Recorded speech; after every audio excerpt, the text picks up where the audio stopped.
याद करिए, जब आप छोटे रहे होंगे 3 4 5 सालों के, तब घर में जो मेहमान आते थे वो जॉनी जॉनी यस पापा या एक दूसरे और Jack and Jill went up the hill सुन लेने के बाद तीसरा क्वेश्चन उनका बड़ा फेमस सा ये होता था कि बड़े होकर क्या बनना चाहते हो।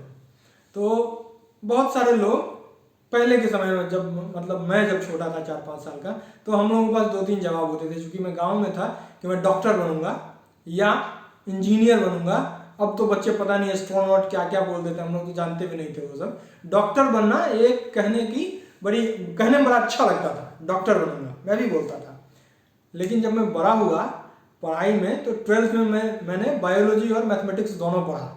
और जब समझ में आया कि डॉक्टर बनना हिंदुस्तान में कितना मुश्किल काम है, उसकी प्रवेश परीक्षाएं कितनी कठिन है, तो समझ में आया कि डॉक्टर बनना सबके बस की बात नहीं है। और चूंकि मैंने फिर बाद में इंजीनियरिंग की NIT से, लेकिन मैं काफ़ी समय तक 12th के बाद के बच्चों को मेडिकल के लिए पढ़ाता रहा। फिजिक्स मेरा अच्छा सब्जेक्ट था, तो मैं काफ़ी समय तक ट्यूशन पढ़ाता रहा, 7 8 वर्षों तक।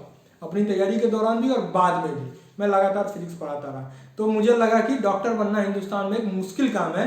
अगर आप नीट या इस तरह के एग्जाम, पहले तो नीट नहीं होता था, जो भी स्टेट के भी एग्जाम्स होते थे, उत्तर प्रदेश में UP CPMT होता था।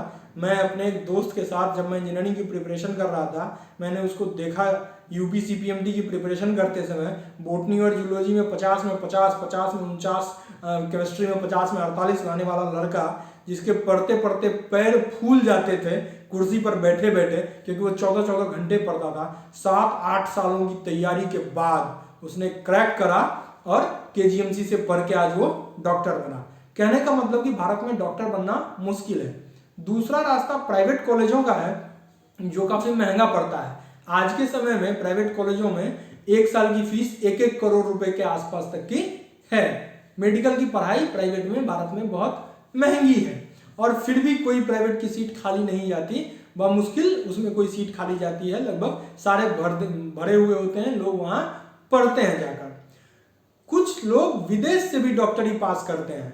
अभी तक मेरी जानकारी, आज से 1 महीने पहले तक शायद, मैं स्वीकार करता हूं कि मेरी जानकारी इस बारे में कमजोर थी। मुझे लगता था कि विदेश में डॉक्टरी पढ़ना तो बहुत मुश्किल रहता होगा या बहुत महंगा रहता होगा।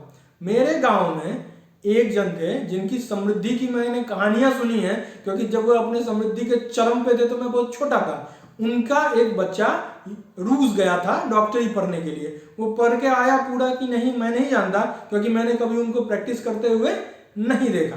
शायद वो पढ़ के आए हों, मुझे नहीं पता। लेकिन अब जब जानकारियां, इस बीच में कई सारी खबरें आई कि हमारे बहुत सारे बच्चे यूक्रेन में, हमारे यहाँ के बच्चे मेडिकल पढ़ रहे हैं, तो जब उनके बारे में जानकारियां आई, तो मैंने देखा कि वहां तो प्राइवेट कॉलेजों में मेडिकल पढ़ना बहुत सस्ता है। आसान है मैं नहीं कहूंगा, लेकिन सस्ता है, इसलिए वहां शायद ज्यादा बच्चे जाते थे। मुझे लगता था कि शायद ये बहुत महंगा है।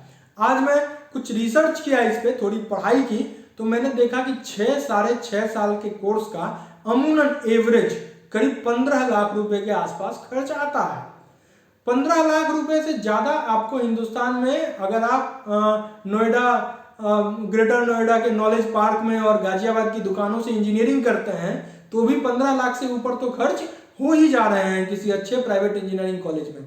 इतने में मेडिकल की पढ़ाई हो जाना सच में सस्ती बात है। तो जो बच्चे विदेश में, यूक्रेन जैसी जगहों में या USSR के जो बाकी पार्ट है, वहां से डॉक्टरी पढ़ते हैं, वो कहीं ना कहीं प्राइवेट में पढ़ने वाले गरीब बच्चे होते हैं। प्राइवेट में पढ़ने वाले अमीर बच्चे तो हिंदुस्तान में ही पढ़ते हैं, और वहां से आने के बाद उनको एक एग्जाम पास करना होता है जो मेडिकल काउंसिल ऑफ इंडिया करवाती है, और भारत में प्रैक्टिस करने के लिए वो परीक्षा पास होना जरूरी है। एक रिपोर्ट के मुताबिक, विश्वसनीय रिपोर्ट के मुताबिक, लगभग 90% USSR से डॉक्टरी पढ़ के आने वाले बच्चे उस परीक्षा में फेल हो जाते हैं। 90%, ये बड़ी संख्या है।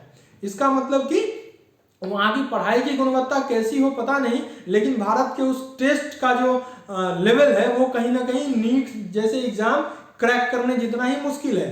इसलिए लगभग हमारे देश के 18 साढ़े 18 हजार बच्चे यूक्रेन में, सिर्फ यूक्रेन में इस समय मेडिकल की पढ़ाई कर रहे थे।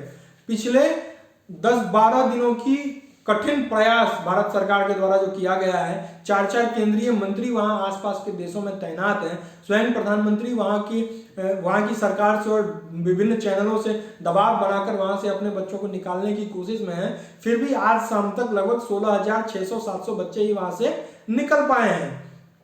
अब यह चर्चा भी, इस बारे में सोचना भी थोड़ा लाजिमी है कि यूक्रेन में हालात जल्दी से ठीक होते नहीं दिख रहे हैं। पिछले दिनों कोरोना की वजह से भी बच्चों की पढ़ाइयाँ काफी बाधित हुई होंगी।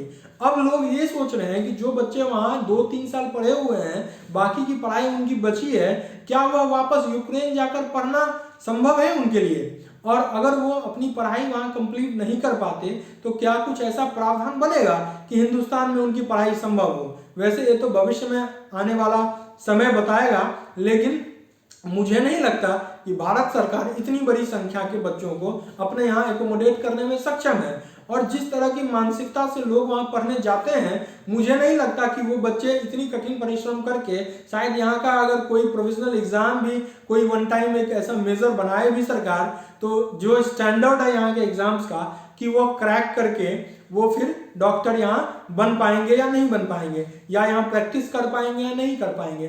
सोशल मीडिया पर दोनों तरह के वीडियोस और खबर देखने को मिल रहे हैं, जहां एक तरफ उन बच्चों को नाकारा, नालायक और कृतघ्न बताया जा रहा है, तो कुछ लोग उनके प्रति दया दिखाते हुए भी दिख रहे हैं। वास्तव में यह कठिन समय है और कहीं भी पढ़ रहे हैं, किसी भी आर्थिक बैकग्राउंड से हैं तो वो अपने देश के ही बच्चे, अपने ही लोग हैं, तो उनके भविष्य की चिंता होना लाजमी है।